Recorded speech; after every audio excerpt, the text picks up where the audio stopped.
अनु ने क्या नया खुलासा, आखिरकार आध्या मिल ही गई अनुपमा को। देखिए आगे वाली कहानी में अंकुश और बरखा ने आध्या को किडनैप करवा रखा था ताकि वो कभी अनुपमा और अनुज तक पहुंच ही ना पाए। और अगर वो नहीं पहुंच पाएगी तो अनुज उसे ढूंढता रह जाएगा और उसकी याद में पागल हो जाएगा, क्योंकि ना ही उसे अनुपमा मिली ना ही उसे उसकी छोटी बेटी आध्या मिली। अब इस बात से बेखबर थे यहाँ पर अंकुश और बरखा कि भैया अनुज कभी किसी मोड़ पर जाकर अनुपमा से इस तरीके से मिल जाएगा कि यहाँ पर अनुपमा के होश उड़ जाएंगे।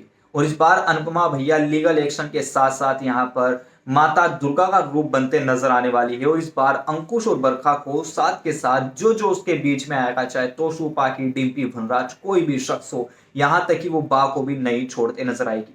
क्योंकि यहाँ पर बात उसके प्यार की, सच्चे प्यार की अनुज की आ गई है, वो भी इस हालत में। क्योंकि अनुपमा अनुज को इस हालत में कभी देख ही नहीं सकती थी और बात आ गई है अब उसकी छोटी की भी, तो छोटी को पता लगाने के लिए वो यहाँ पर जमीन आसमान एक करते नजर आने वाली है।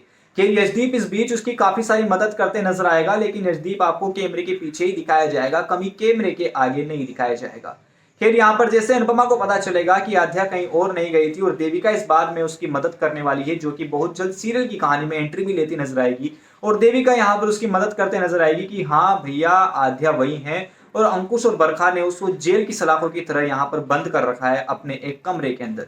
यानी कि जिस मकान को छोड़कर अनुज आया था उसी मकान को टेक ओवर भी अंकुश बरखा ने कर लिया है, उसकी बेटी को टेक ओवर भी अंकुश बरखा ने कर लिया है और उसकी बेटी को एक कमरे में सालों यानी कि 6-7 महीने से बंद करके रखा है। और यहाँ पर उसके अंकुश और बरखा, खास करके बरखा को नहीं पता था कि भैया उसकी मौत यानी कि अनुपमा उसके पीछे दौड़कर चलती आ रही थी, जिस मौत से वो भागते हुए पीछा छुड़वाने की कोशिश कर रही थी, आखिरकार वही मौत यहाँ पर शेर बन के पीछे की तरफ दौड़ रही है। और अनुपमा यहाँ पर इस बार जख्मी शेर की तरह है, जो कि यहाँ पर चीर फाड़ कर देगा, क्योंकि बात उसके दोनों की है, यानी कि छोटी अनु और अनुज की है। और दोनों के ऊपर जब बात आती है तो अनुपमा किसी को नहीं बख्शती, चाहे वो बा हो, वनराज हो या कोई भी शख्स हो दुनिया का।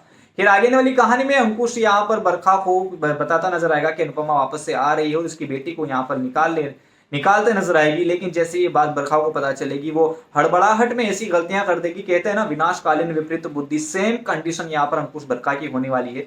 कि जैसे यहाँ पर मुलाकातें यहाँ पर अनुपमा की आध्या से होती है तो आध्या यहाँ पर रोते हुए अनुपमा को जोर से गले लगा लेगी और बीते 6 महीने में उसके साथ क्या क्या हुआ सारी बातें बताती नजर आएगी। खैर अंकुश और बरखा की लास्ट एंट्री होगी इस शो से, क्योंकि जैसे ही अनुज को ये सारी चीजें पता चलेगी कि उसकी बेटी जिंदा है और अनुपमा भी उसके पास होगी और उसका बिजनेस भी उसके पास होगा, लेकिन उसके भाई और भाभी ने, जिसको वो भगवान मानता था, उसने उसको धोखा दिया है, तो अनुज इस बार उन दोनों को नहीं बख्शने वाला है। और इस बार जेल की सलाखों के पीछे तो जाएंगे, लेकिन जेल की सलाखों के पीछे के साथ साथ यहाँ पर भैया शो से एग्जिट भी प्रॉपर तरीके से अंकुश और बरखा लेते नजर आने वाले हैं। ये चीजें आगे वाली कहानी में दिखाई जाएगी। कहानी से बने रहिए, चैनल को सब्सक्राइब कीजिए, वीडियो को लाइक कीजिए।